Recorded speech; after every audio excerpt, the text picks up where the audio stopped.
final wish of the wandering monk. In the heart of the Himalayas, where the clouds seemed to brush against the earth, lived an old monk named Tenzin, belonged to any temple or monastery. He was known simply as Kumsho, the wandering monk. For 50 years, walking from village to village, carrying only a bowl, a bell, and a smile that never seemed to fade. One day, as the sky turned gray and the air thick with moisture, Tenzin arrived at a small isolated village, struck by drought and fear. Rumors had spread of a tiger that prowled at night, children who vanished, and elders claiming the gods had turned their backs on the place. But Tenzin was not afraid. He settled beneath the tree in the center of the village and began ringing his bell softly. Dong dong dong dongle, a slow calming rhythm. Curious pill. The villagers stepped out of their homes. "Anstrand, what are you doing here, old man?" asked the village chief.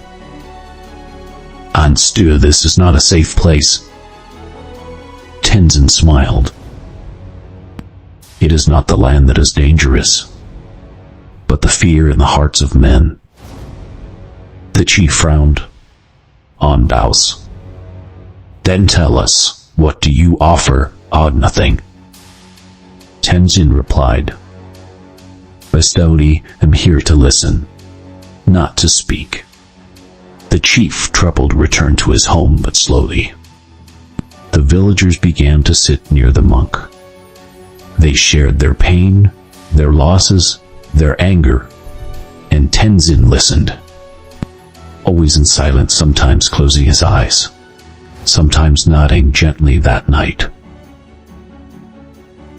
a young boy named Rinchen approached the monk Abhyastati. "Why do you stay here when you could walk elsewhere, far from danger?"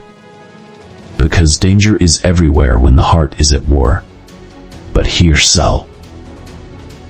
I feel something new could be born if we stop running." Rinchen thought for a moment. "War, but what if the tiger comes for you?" Tenzin placed a hand on his shoulder. "And then you will find a man at peace." A few nights later, under a pale moonlight, a terrible roar pierced the silence. The tiger had come. The villagers hid in fear, but Tenzin remained beneath his tree, meditating. The tiger approached slowly. He was not as ferocious as the stories claimed then. Wounded and tired. As he reached the monk, he stopped. Tenzin opened his eyes, looked into the beast's gaze, and said softly, "Answar, you are not my enemy. You are a soul in pain just like them." The tiger sat. Then slowly it rested its head on the monk's knees, like a kitten seeking warmth. The villagers watching from the shadows were stunned by mourning. The tiger had vanished, but something in the village had changed.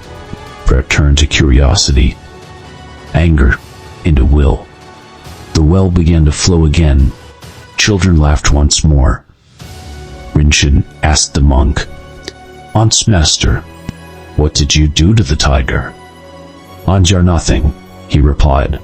"Offered chai, simply gave him what no one else had, peace." Tenzin left a few days later, his bowl still empty, his smile still whole. But before leaving, he told Rinchen, "Remember, the real monster isn't in the jungle, but in our mind when it forgets to." Remained beneath his tree and meditating. The tiger approached slowly.